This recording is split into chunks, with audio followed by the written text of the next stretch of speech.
Hey, good morning. I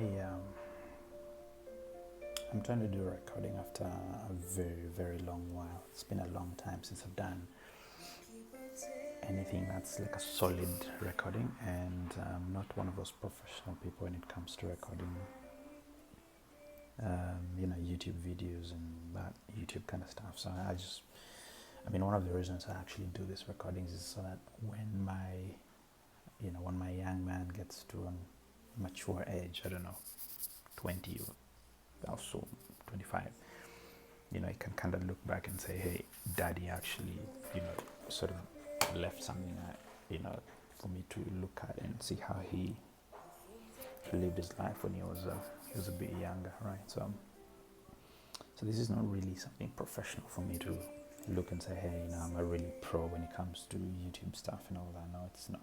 It's really just me doing a recording. So you won't see fancy stuff and like fancy studio and recording and sound and not really. Alright, so by the way, the music in the background is just me because I'm having a good time listening to music. So I don't own the rights to any of the music in the background, and it's just to create an ambience for me to be able to do what I'm doing now. So I felt I should share something that's been in the limelight for quite a bit.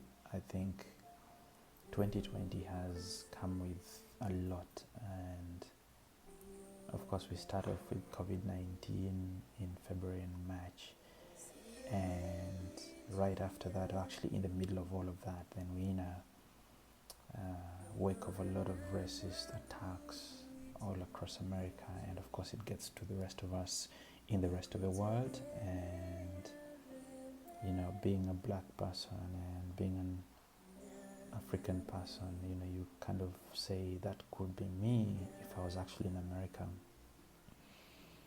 And I know that there's a lot of people probably in Africa who don't care. They don't really think about it just because they're not in the middle of it. But for me, having lived in Western world once for 3 years or so, I can relate, and I can actually feel how painful it can be to be in the middle of an environment where you feel like you've got vampires around you, especially when people who don't look like you don't seem to care what you're going through. And I think that's the kind of thing that we're seeing, in America right now. Is there's a lot of attacks and racist attacks from all quarters, especially specifically on African Americans and blacks, and people of color. Now, I do not have a problem when the people who attack are people who've got no faith, or they don't necessarily have a faith in God. But I really have a big issue when the people who are supporting what's happening are actually people of the church. And I say people of the church hesitantly because I do not understand how you can call yourself a Christian, a follower of Christ, and at the same time you are so supportive of actions against humanity. I just do not understand it. I do not understand it, and I mean, bear with me, but I've really tried to wrap my head around it, but I just can't get it. I can't seem to understand it. And this brings me to what I listened to, I think, a couple of months ago, and I thought it is probably something I should share. There was a discussion online with a church, and the group was talking about a title, "The Church Has Left the Building." I believe this probably would have been Hillsong East Coast with Pastor Carlens, and hosting a number of different guests, just talking about racism in America. Now, I want to bring it closer home for those of us who are not necessarily in like that racist environment where you've got, you people of different races that you're probably propagating hate messages against or attacking them in different kind of ways. But I want to bring it home to you and me and the people around us. And are we treating people around us like we do not necessarily care just because they're different from us.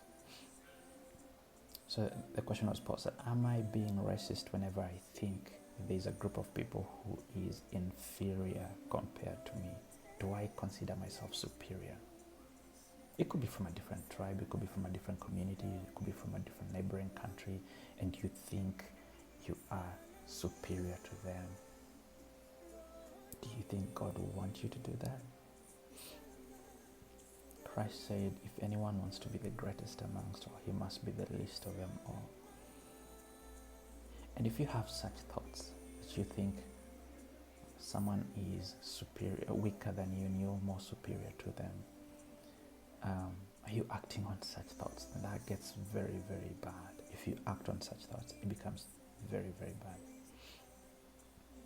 Now, let's assume you don't do all of that, right? Let's assume that you really, don't think yourself superior to others, and you do not necessarily act on the thoughts that you have that you are superior to someone else and you're in a place of authority. Then the question I have for you is that, do you have some skills, knowledge, experience, and expertise that could help to bridge the gap between people who think they are superior or they think they're from a superior race? Are you doing something to alleviate the problem, to bridge the inequality? And in that discussion, they actually mentioned and talked about the story of the Good Samaritan, and what the priest did, and he just walked away and was like, I've got more important matters to take care of. But Christ actually looks at it and says, it's more important for you to look after those who are hurting, those who are in pain, those who are suffering, and ask you something in terms of, do you have something with you and in you that you could do to help the ones who are hurting, the ones who've been alienated, the ones who've been beat down and they've really been disregarded and ostracized by society?